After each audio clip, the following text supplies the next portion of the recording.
So hi Nick, tell us what we've been doing this morning. Well, Pete, this morning we've been working with Glenfield Hospital, part of Leicester University Hospitals Trust. We've been running a rapid process improvement workshop in their CDU. Great, okay, and it sounds like it's been a really energetic morning. What can we see behind you? So what we've got here, as part of the session this morning, we really understand the current process, what's the problem we're trying to solve here. We've done lots of ideas generation.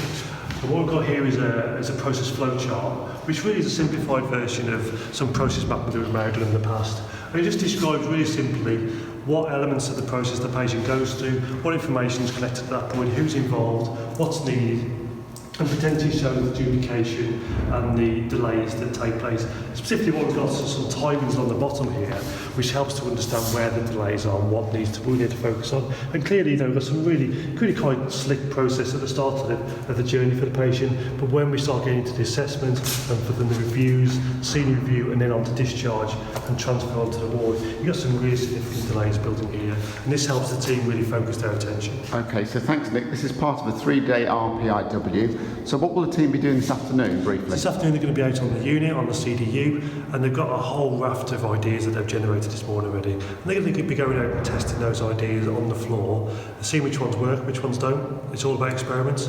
And then we're coming back later on this afternoon to get some feedback on how they're going, and we'll repeat that into tomorrow and to Thursday with a full report out to the senior leaders and other members of their colleagues on the department towards back end of Thursday afternoon. Brilliant. Thank you, Nick. We'll be checking in with you and the team later on to see how it all goes. See you later.